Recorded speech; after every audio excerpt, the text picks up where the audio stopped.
Ito pala ang paniniwala ni actor, politician Richard Gomez ng ika-4 na distrito ng Leyte. Ano po?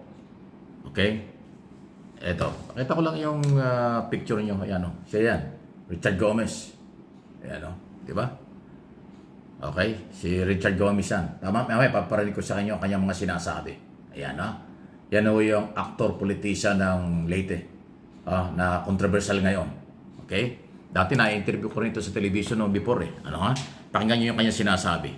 At bilib na bilib siya kay Duterte. Paniwalang paniwala siya sa mga ginawa ni Duterte. Kaya naman pala ang tawag sa kanya ay Maka Duterte. Ito pakinggan niyo.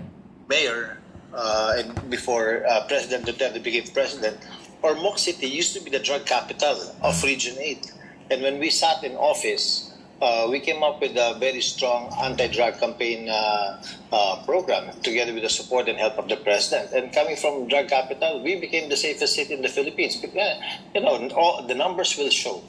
The numbers will show how effective the drug program was. And Ron, I'm very thankful to this leader, President Duterte, who was able to make the hard calls. He had a clear stand. And I appreciate that most with President Duterte. And despite all the criticisms for fighting drugs, you know, the drug war is still the biggest legacy of former President Duterte.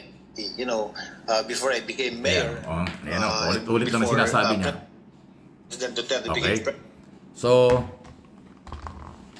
yan ang paniniwala ni Richard Gomez. Kaya naman pala doon sa mga hearing sa Kongreso noon, pabor siya kay Duterte. At ngayon inaamin niya na siya ay bilib sa mga programa ni Duterte. Okay? Ang problema kasi Richard Gomez, baka hindi mo naintindihan. Okay? May mga biktima. May mga complainant. May mga nawalang buhay, nawalang kalaban-laban. Tama lang, labanan ng illegal drugs. Sino ba namang may gusto niyan? Lahat naman tayo ayaw ng illegal drugs. Pero may tamang pamamaraan. Ipatupad ang batas. Hulihin, kasuhan, o kaya ilagay sa rehabilitation center. Pero yung puro bala, tukhang, double barrel campaign, yan, kaya ang dami ng biktima. At ngayon ay problema. Dahil nakulong na nga si Duterte. Okay? So yan ho si Richard Gomez. Na para bang hindi man lang natin napakinggan na naawa sa mga biktima na hindi naibigay yung karapatan.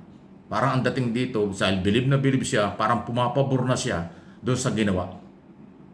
Na kahit na may mga inosenteng sibilyang katulad ni Kian de los Santos sa Caloocan, nagmamakaawa na nung siya mahuli ng pulis. Nakaluhod na't nagmamakaawa, pagbigyan siya dahil siya mayroong exam kinabukasan, hindi siya pinagbigyan. Pinutukan. Tapos, mayroong 3 taon na ligaw na bala. Marami. Araw-araw Richard Gomez ang namatay sa buong Luzon at buong bansa noong panahon yon. Sa'yo pala, okay lang yon. Ganun ba? Tanong ko lang. Okay lang sa'yo, Richard Gomez, na ganun karami ang namatay? At hanggang ngayon, pinupuri mo pa yung ginawa ni Duterte? Sa kabila ng, ayan na nga, nakulong siya dahil may mga complainant before ICC. Hindi pa nga siya napapatunayan, pero pinakulong na siya dahil non-bailable offense ang paglabag sa karapatang pantao, lalo na kung crime against humanity. Napakabigat na kaso. Murder, torture, meron pang ang rape. Pero yung murder, torture, napakabigat nun. So parang okay lang sa'yo yung ganong kaso? Richard Gomez, hindi mo makasarili naman yan. Paano ang buhay ng mga walang kalaban-laban? Walang pera, walang kapangyarihan, natukhang. Walang kalaban-laban, walang kaalam-alam, kinatok, sabay putok, natukhang. Tapos idiniklara. Yun na pa yung masakit eh. Kahit na hindi drug lord o addict, dahil napatay nila, nakuha yung buhay, napagkamalan, idiniklara pa na may kaugnayan sa illegal drugs. Yun ang masakit dun. Nawala na yung buhay, pinagbintangan pa. Ganon pong kasakit. Doble ang sakit, triple ang sakit ng naranasan ng mga biktima ng walang hustisya, walang katarungan, walang due process. Tapos ngayon, ipagtatanggol ni Richard Gomez, ang dating Pangulo. Although karapatan mo yan, kaya lang bahala na kayong mamamayang Pilipino. Kayong mga taga 4th District ng Leyte. Kailangan ba ninyo ang ganitong congressman? Mag-i-election tayo sa Mayo. Bahala na kayo. Okay? Speaking of Gomez, yan ho yung controversial ngayon dahil marami siyang sinasabi tungkol doon sa shooting incident kay Kerwin Espinosa. Na by the way, nalaman ko yung palang ano ba yan, bilas o malapit kay Gomez ang kalaban sa pagiging mayor sa Albuera ni Espinosa. Kaya nga ang sabi ni Espinosa na siya ay tinangka ang kanyang buhay, mayroong politikong nasa likod nito. Politika ang iso nito. Kaya lang si Richard Gomez, marami yung sinasabi na wala naman doon sa resulta ng investigasyon. Katunayan, ongoing pa ang investigation ng pulis. Mayroong person of interest na 7 na mga pulis na taga-Ormoc na nandun sa Albuera nung mangyari yon. Pati yung lugar na kung saan nakita yung sasakyan at lugar kung saan ang galing yung bala. Eh di umano malapit din sa politiko. Eh bakit parang defensive ang dating ni Richard Gomez? Pinalabas ng scripted, parang drama lang, parang mahina daw ang acting ni Espinosa, pinagbintangan pang gano'n samantalang buhay na yung nakataya. Hindi ko pinagtatanggol si Espinosa dyan dahil hindi ko naman siya kakilala. Ang aking pinagbabasihan, kaya ko sinasabi ito dahil ang tagal kong police reporter. Kailangan hintayin natin ang police report, hintayin natin ang police investigation. Kung ano ang findings nila, yun ang istorya, yun ang pagbabasihan.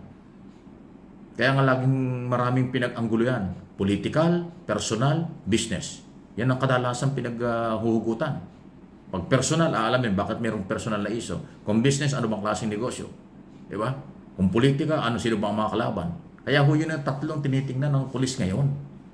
Business, personal, o politika. Sabi ni Espinosa, tingin niya politika.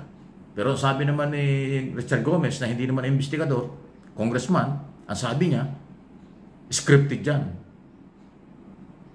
Mahinang umakting si Espinosa. Saka nakakita naman, ang layo. Ang layo-layo. Wala namang gabuhok na findings ang police tungkol sa scripted. Para kasi pag scripted, ibig sabihin sinadya yung sarili. Pinabaril o binaril mo yung sarili mo, pinabaril mo sa iba, pinalabas mo na mayroong bangta sa buhay. Ganun ang gustong palabasin ni Richard Gomez. O diba, yun kaya ko atin kung tinatapik ito kasi nadilin lang ang tao. Ang tagal ko pong broadcaster at police reporter, NBI reporter, court reporter ako ng araw, political reporter ako. Pinagdaanan ko lahat yan. Ngayon, news anchor ako sa People's Television at IBC 13, Radyo Pilipinas. Kaya ako pinapaliwanag ko, meron akong authority base sa aking karanasan bilang mamamahayag. At until now, mamamahayag ako. Alam ko ang aking pinanghugutan. Ang police report, police investigation ang dapat hintayin.